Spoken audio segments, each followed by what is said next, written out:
The clock on Marcus Johnson's dashboard showed 11:45 p.m. as he drove his black Honda Civic down the quiet streets of downtown. After working a long 12-hour shift at what appeared to be Pete's Corner Store, his tired eyes focused on the road ahead, looking forward to getting home and finally getting some rest. The street lights cast long shadows across the pavement, and only a few other cars shared the road at this late hour. Marcus was always careful when driving at night. As a black man in his early 30s, he knew that even the smallest mistake could lead to unwanted attention. He maintained the speed limit exactly and made complete stops at every sign. His car was well maintained, though not flashy, just the way he liked it. He had chosen this simple lifestyle deliberately, though the reasons would remain hidden for now. The red and blue lights flashing in his rearview mirror made his heart skip a beat. Marcus checked his speedometer one more time. He was sure he hadn't been speeding. Taking a deep breath, he did exactly what he had done many times before. Turned on his interior lights, kept his hands visible on the steering wheel, and pulled over to the side of the road smoothly and carefully. Two police officers approached his car, one on each side, their flashlights being cut through the darkness, scanning the inside of his vehicle. The taller officer, whose nameplate read Thompson, tapped on the driver's side window. His partner, Officer Sullivan, stood ready on the passenger side, his hand resting near his hip. "License and registration, please," Officer Thompson said, his voice carrying an edge of authority that seemed excessive for a routine traffic stop. "Good evening, officer," Marcus replied calmly, his voice steady and respectful. "May I reach for my wallet? It's in my back pocket." The officer nodded, his flashlight beam never wavering from Marcus's movements. With slow, deliberate motions, Marcus retrieved his wallet and pulled out his license and registration, handing them over through the window. "Do you know why we pulled you over tonight?" Officer Thompson asked, studying the documents with a frown. "No, sir, I don't," Marcus answered truthfully. "Was I speeding?" "Your left taillight is out," Officer Sullivan called from the passenger side, his flashlight beam moving to the rear of the car. "How long has it been broken?"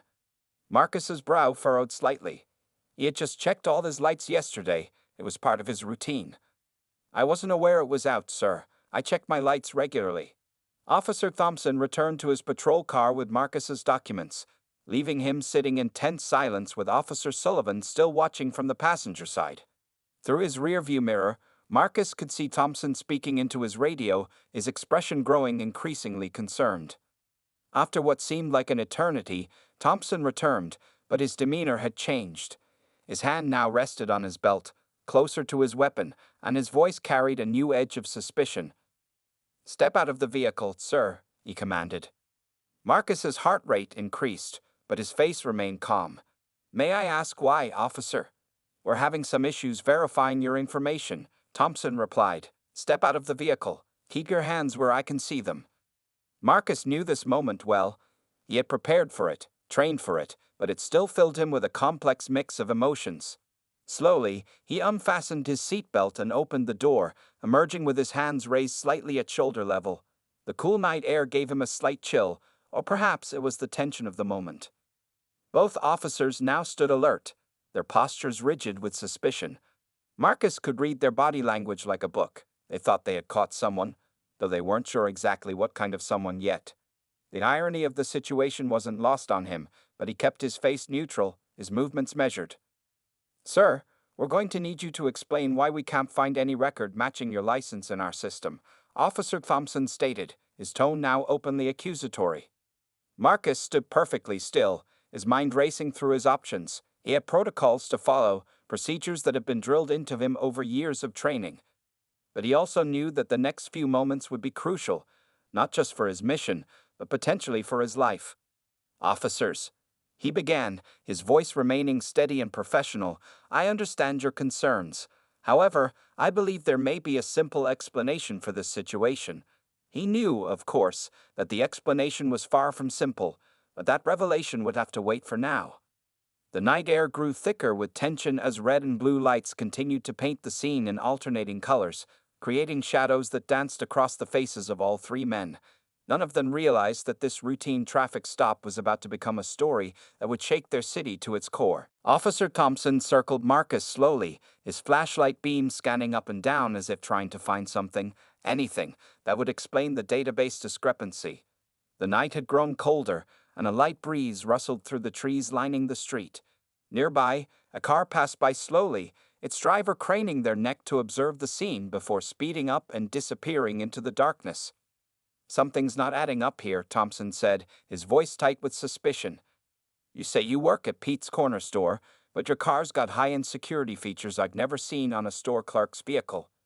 Marcus remained still, his expression neutral despite the growing tension. "Officer, I understand your concerns, but I assure you—" "I smell marijuana," Officer Sullivan suddenly announced, cutting off Marcus's response. He had moved closer to the car, shining his flashlight through the windows, strong smell coming from the trunk. Marcus knew there was no marijuana in his car. He had never touched drugs in his life, and his vehicle was completely clean. This was an old tactic, one he had studied extensively in his real line of work. Still, he had to play his role carefully. "Officers, I respectfully disagree," Marcus stated firmly, keeping his voice level. "I don't use any illegal substances, and I do not consent to a search of my vehicle." Thompson's face hardened at the mention of rights. "Sir, if we have probable cause—" "I understand probable cause, Officer Thompson," Marcus interrupted, his tone remaining professional but taking on a subtle note of authority that made both officers pause. "I also understand the Fourth Amendment and Terry v. Ohio. If you're going to search my vehicle, I want it noted that I'm not consenting to the search." The officers exchanged glances. It wasn't often that someone they pulled over cited Supreme Court cases. Sullivan's hand moved closer to his weapon, while Thompson pulled out his radio. "Dispatch, we're going to need a K-9 unit at our location," Thompson spoke into his radio, his eyes never leaving Marcus. Marcus checked his watch. 11:57 p.m. Time was becoming critical. Every minute this situation dragged on increased the risk to his operation. He had a meeting scheduled for 1 a.m., one that could make or break months of careful undercover work. But he couldn't break character now, couldn't reveal his true identity. Too much was at stake. "Sir, face the vehicle and place your hands on the hood," Sullivan commanded, moving closer. Marcus complied, though he noticed Sullivan's aggressive approach. Too close, too tense. Another car drove by, slowing down to watch. This time, Marcus saw someone holding up a phone, probably recording. Perfect, he thought. The more documentation, the better. As Sullivan began to pat him down, Marcus spoke clearly. "Officer, I want to note that your body camera appears to be turned off. Department policy requires." "You seem to know an awful lot about police procedure for a convenience store worker," Thompson cut in, his voice sharp with suspicion. The pat-down continued, and Sullivan's hand found Marcus's wallet again. This time, he opened it fully, and several ID cards fell out onto the ground. In the beam of the flashlight, different names were visible on each card. Well, what do we have here?" Thompson said, picking up the IDs. "James Wilson, Michael Jenkins, Peter Thompson. Want to explain why you're carrying multiple identifications, sir?" Marcus remained silent, his mind racing through protocols and procedures. This was the moment where everything could either fall apart or fall perfectly into place. He had contingency plans for this exact scenario, but timing would be crucial. "You have the right to remain silent." Thompson began reading Miranda rights, while Sullivan pulled Marcus's hands behind his back and began handcuffing him. The cold metal of the handcuffs clicked around Marcus's wrists as a K-9 unit pulled up, its lights adding to the swirling red and blue that now illuminated half the street. More cars were slowing down now, more phones recording. Marcus could see residents of nearby houses standing on their porches, watching the scene unfold. "I want to speak to my lawyer," Marcus stated calmly, knowing it would buy him the time he needed. "And I want to make it clear that I'm not resisting arrest, but I am maintaining my innocence." As the officers led him toward their patrol car, Marcus caught a glimpse of his watch again. 12:05 a.m. He had exactly 55 minutes to prevent months of undercover work from unraveling. But first, he would have to sit in the back of a police car, playing the role of a suspected criminal, while carefully setting in motion a chain of events that would leave everyone in this city speechless. The back seat of the police car smelled of artificial pine and disinfectant as Marcus sat quietly, his hands cuffed behind him. Through the wire mesh separating the front and back seats, he could hear Officers Thompson and Sullivan talking in low voices while the K9 unit searched his car. The police dog's excited barking echoed through the night air, but Marcus knew they wouldn't find anything illegal. Dogs getting excited about something in the trunk. The K9 handler called out. Thompson and Sullivan exchanged meaningful looks before heading to Marcus's car. Marcus watched through the window as they opened his trunk. He knew exactly what they would find. A gym bag containing workout clothes, a first aid kit, and a locked metal briefcase. The briefcase would certainly raise questions he couldn't answer right now without compromising everything. "Sir," Thompson said, returning to the police car and opening the back door, "want to explain what's in that locked case?" "I invoke my right to remain silent," Marcus replied calmly, "and I repeat my request to speak with my lawyer." Sullivan held up the briefcase, examining its high-security lock. "This isn't the kind of case you buy at Office Depot. Military-grade locks, reinforced corners." He looked at Marcus with growing suspicion. "Who exactly are you?" A small smile appeared on Marcus's face, but he remained silent. His watch now showed 12:20 a.m. By his calculations, things were actually moving faster than expected. Right about now, his missed check-in would be triggering specific protocols. Thompson got on his radio again. "Dispatch, we're going to need a detective at this location. Possible identity theft situation, multiple IDs, suspicious equipment." While Thompson was talking to dispatch, Marcus noticed Sullivan taking photos of the briefcase and sending them somewhere on his phone. Good, Marcus thought. The more documentation, the better. Every photo, every report, every piece of evidence would help build the bigger picture when the time came. More patrol cars had arrived at the scene, their lights creating a disco-like effect on the surrounding buildings. Local residents had gathered on the sidewalks, many still recording with their phones. Marcus could see the headlines already. "Black man arrested in routine traffic stop." But soon, very soon, the story would change dramatically. "Step out of the vehicle," Thompson ordered, opening the back door again. "We're going to transport you to the station for questioning." Marcus complied without resistance, noting how Sullivan's hand stayed near his weapon the entire time. As they walked him toward another patrol car, a news van pulled up. Perfect timing, Marcus thought. The media presence would add another layer of protection to what was about to unfold. At the station, they led Marcus through the brightly lit hallways to an interrogation room. The room was small, with bare walls painted an institutional shade of gray. A metal table was bolted to the floor in the center, with 2 chairs on one side and one on the other. The large mirror on one wall obviously concealed an observation room. "Sit," Thompson commanded, directing Marcus to the lone chair. The handcuffs stayed on. A detective entered the room shortly after, carrying a thick file that Marcus knew was empty of any real information about him. The detective, whose nameplate read Martinez, looked tired but alert. He spread the multiple IDs on the table like playing cards. "So," Martinez began, "let's start with your real name." Marcus looked directly at the two-way mirror, knowing others were watching. "As I told the officers, I'm invoking my right to remain silent and requesting my lawyer." "Look," Martinez leaned forward, his voice taking on a more conversational tone. "We can do this the easy way or the hard way. Right now, you're looking at identity theft, possession of false documents, and possibly more charges depending on what we find in that briefcase. Help us understand what's going on here." The clock on the wall read 12:45 a.m. Marcus remained silent, but internally, he was counting down. 15 minutes until his scheduled meeting. By now, certain people would be very interested in his absence. Certain phone calls would be made. Certain protocols would be activated. Detective Martinez was still talking, laying out the serious nature of the charges, when a uniformed officer burst into the room.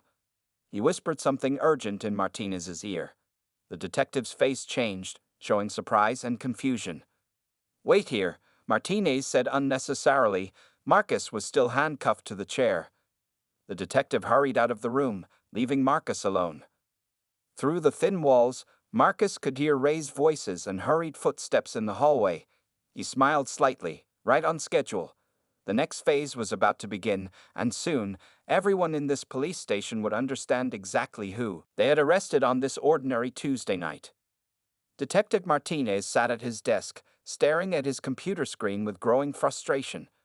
It was now 3 a.m., and nothing about this case made sense. The background check on Marcus Johnson had hit a wall, or rather, several walls. Every lead seemed to vanish into thin air, leaving more questions than answers. "Hey, Martinez," Officer Chen called from across the room. "I just got back from Pete's corner store. You're not going to believe this." Martinez looked up, rubbing his tired eyes. "Let me guess. No employee named Marcus Johnson." "Better than that," Chen replied, dropping a file on Martinez's desk. "The store manager says they'd never had any employee matching our suspect's description. But here's the weird part. I pulled the security footage from their cameras. Look at this." Martinez opened the file to find several printed screenshots. They showed Marcus, or whoever he was, working behind the counter at Pete's corner store. But the timestamps were odd. He only appeared on camera between 11 p.m. and 6 a.m., and only on certain days. "This makes no sense," Martinez muttered. "He's clearly working there, but there's no employment record, no paperwork, no tax forms." At another desk, Officer Sullivan was going through the contents of Marcus's car. The gym bag contained ordinary workout clothes, but even these raised questions. The labels had been removed from every item. The first aid kit was military grade, far more comprehensive than anything available in regular stores. And that locked briefcase still sat unopened, mocking them with its secrets. "Sir," a young officer interrupted, holding a tablet. "We got something strange from the fingerprint analysis." Martinez took the tablet, his frown deepening as he read. The fingerprints they'd taken from Marcus had been run through every database available: criminal records, DMV, employment records, even military databases. The results were impossible, no matches found anywhere. How does someone exist in today's world without leaving any fingerprint records? Martinez wondered aloud. Thompson, who had been making calls to other precincts, hung up his phone with a loud sigh. "Just heard back from missing persons. None of the names on those fake IDs match any missing persons cases. It's like these identities were created out of thin air." In the evidence room, technicians were examining Marcus's phone. It appeared to be a normal smartphone, but they couldn't access anything beyond the basic screen. One tech expert claimed it had security features he'd never seen before, not even on government-issued devices. Martinez walked to the two-way mirror, observing their mystery suspect. Marcus sat calmly in the interrogation room, still handcuffed, showing no signs of stress or anxiety. He hadn't asked for food, water, or bathroom breaks. He hadn't fidgeted or shown any nervous habits. His posture remained perfect, his expression serene. "Update on the address check," Chen announced, returning from another call. "The apartment listed on his license. It exists, but it's completely empty. No furniture, no personal items, nothing. But get this, the landlord says the rent is paid in cash, on time, every month, by different people each time." Martinez returned to his desk and pulled up the traffic camera footage from the past few weeks. He watched Marcus's black Honda Civic appearing at various locations around the city. The pattern was odd. The car would show up near government buildings, industrial areas, and shipping docks, always late at night or early morning. "Run the plate numbers again," he ordered, though he already knew what they'd find. The registration would be perfect, all paperwork in order, but leading nowhere useful. Suddenly, Officer Thompson burst into the room, his face pale. "Martinez, you need to see this. The FBI database just flagged our suspect's prints, but everything's classified. I mean everything. I've never seen clearance levels this high." Before Martinez could respond, his phone rang. The caller ID showed a Washington, D.C. area code. His heart rate quickened. In 15 years of police work, he'd never received a call from D.C. at 3 a.m. As he reached for the phone, he glanced one more time at their mysterious suspect through the two-way mirror. For a moment, he could have sworn Marcus was looking right back at him, a knowing smile playing at the corners of his mouth. The phone kept ringing, and Martinez knew, somehow, that answering this call would change everything. The simple traffic stop that had begun this night was about to become something much bigger, and none of them were prepared for what was coming. The police station buzzed with unusual activity at 4 a.m. when 3 black SUVs pulled into the parking lot. Through the windows, Detective Martinez watched as men and women in dark suits emerged, their movements precise and coordinated. The leader of the group, a tall woman with steel gray hair, walked straight to the entrance as if she had been there countless times before. Minutes later, the station chief hurried out of his office, looking flustered. Martinez, Sullivan, Thompson, conference room now. Inside the conference room, the woman from the SUV stood at the head of the table. Her badge identified her as Special Agent Sarah Cooper, FBI. 2 other agents flanked her, their expressions unreadable. What I'm about to tell you is classified. Cooper began without introduction. Your suspect is Dr. James Carter, one of our most valuable undercover operatives. He's been working deep cover for the past 18 months, investigating a corruption network that spans multiple police departments and criminal organizations. The room fell silent. Martinez felt his jaw drop slightly, while Thompson and Sullivan exchanged shocked glances. But Sullivan started, the convenience store was one of several observation posts, Cooper explained. Dr. Carter has been monitoring late-night activities at the shipping docks nearby. The store provided perfect cover and a clear view of certain transactions we've been tracking. She placed a thick folder on the table and opened it. Inside were photographs of police officers, some from their own department, meeting with known criminal figures late at night. The shipping containers in the background matched the areas where they had spotted Marcus's car on traffic cameras. The multiple IDs? Martinez asked. All authorized by the Bureau, Cooper replied. Each one allowed him access to different aspects of the operation. The locked briefcase contains 18 months of surveillance data, including videos, photographs, and documents that will lead to the arrest of over 30 corrupt officers and several high-ranking crime syndicate members. Thompson sank deeper into his chair, remembering how he had treated their suspect. Why didn't he just tell us who he was? Cooper's expression hardened. Think about it, Officer Thompson. If Dr. Carter broke cover every time he was pulled over, how effective would he be at maintaining his undercover identity? Moreover, this traffic stop provided us with valuable evidence of potential racial profiling, which has been another aspect of our investigation. She pulled out more photographs, these showing the intersection where they had stopped Marcus, now revealed as Dr. Carter. We had surveillance teams photographing the entire encounter. Officer Thompson, would you like to explain why your body camera was turned off during a traffic stop? Thompson's face paled. Sullivan shifted uncomfortably in his seat. The station chief spoke up for the first time. What happens now? Dr. Carter will be released immediately, Cooper stated. He has a meeting to attend, one that will complete this operation. As for your officers, she paused, looking at Thompson and Sullivan. Their actions tonight will be thoroughly reviewed. In the interrogation room, agents were already removing Dr. Carter's handcuffs. He stood, rubbing his wrists, his entire demeanor subtly changed. Gone was the quiet convenience store worker. In his place stood a confident federal agent, his posture straight and commanding. Dr. Carter, Martinez said from the doorway. We had no idea. Carter smiled slightly. That was the point, Detective. Your investigation was actually quite thorough. You found all the inconsistencies you were supposed to find. Cooper entered the room, handling Carter his briefcase, now unlocked. The operation is still in play. Your absence from the meeting has created exactly the concern we wanted among the targets. Carter checked his watch. 4:30 a.m. perfect timing. They'll be nervous, off balance. Exactly where we want them. As Carter prepared to leave, he paused by Thompson and Sullivan, who stood awkwardly in the hallway. Officers, he said quietly, I hope this experience teaches you something about assumptions and prejudice. The next person you pull over might not be an undercover federal agent, but they deserve the same respect and presumption of innocence. The sun was just beginning to rise as Dr. Carter left the police station, walking confidently toward one of the black SUVs. Behind him, he left a station full of shocked officers, each contemplating how a routine traffic stop had turned into one of the biggest revelations of their careers.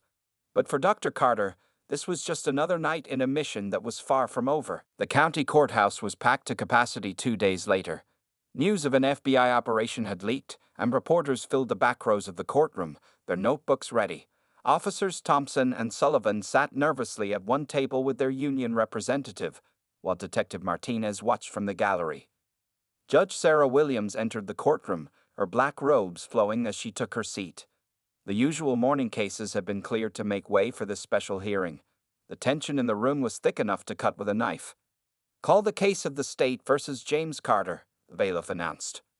The door opened, and Dr. Carter walked in. Gone was the simple convenience store attire. Instead, he wore a perfectly tailored dark blue suit, his posture military straight. The whispers started immediately as people recognized him as the Marcus Johnson from viral videos of the traffic stop. District Attorney Richard Chen stood. "Your Honor, the state moves to dismiss all charges against Dr. Carter. Furthermore, we need to address several matters of significant public interest." "Proceed," Judge Williams said, leaning forward with interest. Special Agent Cooper rose from her seat in the gallery. "Your Honor, with the court's permission, I would like to introduce Dr. James Carter's credentials for the record." The judge nodded, and Cooper approached the bench with a thick file. As she began to read, the courtroom fell into stunned silence. Dr. James Carter, graduate of Harvard Law School, top of his class, 50D in criminal justice from Yale, 50D in psychology from Stanford, specializing in law enforcement behavior patterns. Former Marine Corps captain, decorated for valor in Afghanistan, FBI special agent for 12 years, with the highest closure rate in the Bureau's history for corruption cases. The reporters' pens scratched frantically across their notepads. Thompson and Sullivan seemed to shrink in their seats. Cooper continued. "For the past 18 months, Dr. Carter has been leading Operation Clean Shield, an unprecedented investigation into police corruption and its connections to organized crime. His work has already led to the identification of 42 corrupt officers across 3 states and exposed links to international drug trafficking organizations." The courthouse erupted in murmurs. Judge Williams banged her gavel for order. Dr. Carter finally stood to address the court. His voice, now carrying the full weight of his authority and education, filled the room. "Your Honor, I'd like to speak about the events of Tuesday night." "Proceed, Dr. Carter," the judge replied. "The traffic stop that led to my arrest was, in many ways, a perfect example of why our investigation was necessary," Carter began. "My taillight wasn't actually broken. That was a pretext for the stop. The officers' body cameras were deliberately turned off. Probable cause was fabricated. These are exactly the patterns of behavior our operation has been documenting." Thompson and Sullivan stared at the floor as Carter continued. "However, I'm not here to press charges against these officers. Instead, I want to use this incident as a teaching moment. This is an opportunity for real change in how law enforcement interacts with minority communities." He turned to face the packed courtroom. "Every year, thousands of black men are pulled over for pretextual stops. Most of them aren't undercover federal agents. Most don't have the protection of a badge or the weight of Harvard law degree behind them. They're fathers, sons, brothers, and hardworking citizens who deserve equal treatment under the law." The courtroom was completely silent now, hanging on every word. Judge Williams spoke up. "Dr. Carter, the court commends your service and your perspective on this matter. What would you recommend as a path forward?" Carter smiled slightly. "Your Honor, I've already discussed this with the police commissioner. We're proposing a comprehensive reform package that includes mandatory bias training, community oversight boards, and a complete overhaul of traffic stop procedures." The judge nodded approvingly. "The court would be very interested in reviewing these proposals. And as for the charges against you." "All charges are dismissed with prejudice," the district attorney quickly responded. "And I believe the FBI has something to add." Special Agent Cooper stood again. "Yes, Your Honor. With today's hearing, Operation Clean Shield enters its final phase. As we speak, FBI teams across 3 states are executing arrest warrants for dozens of corrupt officers and their criminal associates." As the courtroom erupted in excited conversation, Dr. Carter gathered his papers quietly. His part in this performance was done, but the real work, the work of genuine reform and rebuilding trust, was just beginning. The media storm that followed the courthouse revelation was unprecedented. 1 week after the hearing, Dr. Carter sat in his office at FBI headquarters, watching multiple news channels cover the story on different screens. His face was everywhere. Security footage from the traffic stop played alongside his military photos and academic achievements. "You've become quite the celebrity," Special Agent Cooper said, walking in with 2 cups of coffee. She handed one to Carter and sat down across from his desk. "The morning shows all want interviews." Carter took a sip of coffee and shook his head. "That's not why we did this. The attention should be on the reforms, not on me." On one screen, Officers Thompson and Sullivan were leaving the police department's internal affairs office. Their faces showed the strain of the past week. The investigation into their conduct had become a focal point for the larger discussion about police reform. "They're starting the new training program today," Cooper mentioned, nodding toward the screen. "Your recommendations were approved in record time." Indeed, across the city, police officers were filing into classrooms. The new mandatory training program, designed partly by Dr. Carter himself, focused on bias recognition, de-escalation techniques, and community relations. The instructors included community leaders, civil rights attorneys, and even former officers who had experienced or witnessed discrimination. Carter's phone buzzed, another message from the police commissioner. The department was in the middle of a massive overhaul. Every traffic stop procedure was being reviewed and rewritten. Body cameras now had triple redundancy and couldn't be turned off during any interaction with the public.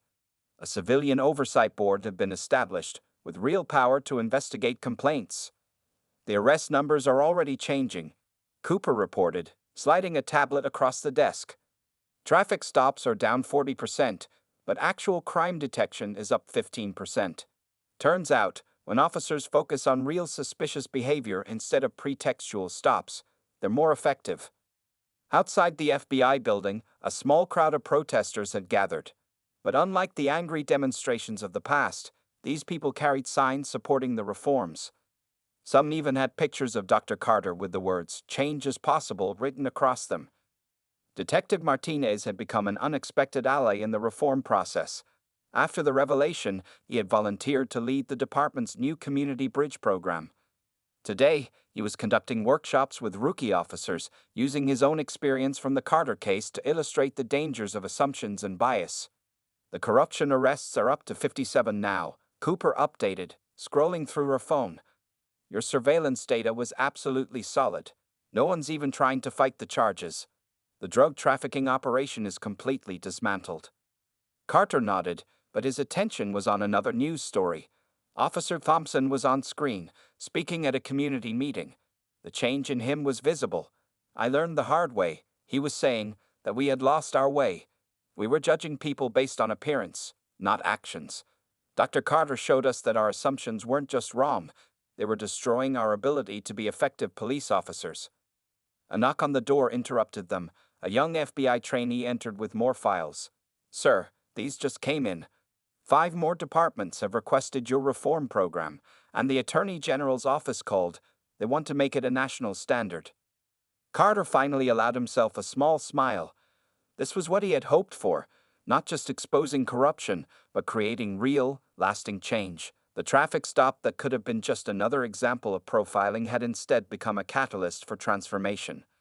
"Dr. Carter," Cooper said, standing up, "the director wants to see you. There's talk about expanding the program, creating a permanent task force under your leadership." As they walked to the director's office, they passed a wall of TV screens in the hallway. Every channel was showing different aspects of the story's impact. Police departments implementing reforms, community meetings discussing changes, statistics showing improving relations between law enforcement and minority communities. "You know," Cooper said thoughtfully, "when we planned this operation, we were focused on catching corrupt officers. But you've accomplished something much bigger. You've shown that change isn't just necessary, it's possible." Carter paused, watching the screens. The real test will be whether these changes last. One case, one revelation, one moment of shock. That's not enough. Real change takes continuous effort, commitment, and courage from everyone involved. On the screens, the future of law enforcement was being rewritten, one department at a time, and it had all started with a simple traffic stop on a quiet Tuesday night. 6 months had passed since the night of the traffic stop. The Grand Courthouse Auditorium was filled to capacity, with people standing along the walls and TV cameras broadcasting live across the nation. Dr. James Carter stood at the podium, looking out at the diverse crowd of police officers, community leaders, politicians, and citizens who had gathered for this momentous occasion. The journey that began with a simple traffic stop ends here today, Carter began, his voice steady and clear. But in many ways, this is just the beginning. In the front row sat officers Thompson and Sullivan. Their paths had taken unexpected turns since that night. After completing their retraining and cultural sensitivity programs, they had become vocal advocates for police reform. Thompson now led training sessions for other officers, using his own experience as a teaching tool. Today, we're here to present the final report on Operation Clean Shield. Carter continued. 73 corrupt officers have been convicted. 4 major drug trafficking organizations have been dismantled. But more importantly, we're here to celebrate something greater, the birth of a new era in law enforcement. Detective Martinez sat nearby, proudly wearing his new badge as Deputy Commissioner for Community Relations. His Community Bridge program had become a national model, copied by departments across the country. The program had reduced civilian complaints by 60% in just 6 months. The numbers tell a powerful story, Carter said, gesturing to the screens behind him. Traffic stops down by 45%, violent crime down by 30%, civilian complaints down by 60%. But the most important number is this. Public trust in law enforcement has increased by 85% in communities of color. Special Agent Cooper watched from the side of the stage, remembering the long months of preparation that had led to this moment. The operation had exceeded even their highest expectations, not just in arrests made, but in lives changed and systems reformed. But statistics don't tell the whole story, Carter continued. The real change can be seen in our streets, in our neighborhoods, in the daily interactions between officers and citizens. We're seeing something that many thought impossible, genuine trust building between law enforcement and the communities they serve. He gestured to a group of young police academy graduates sitting together. These new officers are the first class to complete our reform training program. They represent the future of law enforcement, a future based on respect, understanding, and genuine community service. The screens behind him showed clips from the new training programs. Officers learning de-escalation techniques, participating in community events, receiving cultural awareness training.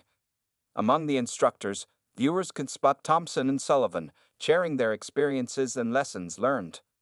6 months ago, I stood in a courtroom and said we needed to use that moment as a catalyst for change, Carter said. Today, I'm proud to announce that the Department of Justice has adopted our reform program as the new national standard for police training. Every law enforcement agency in the country will implement these changes within the next 2 years.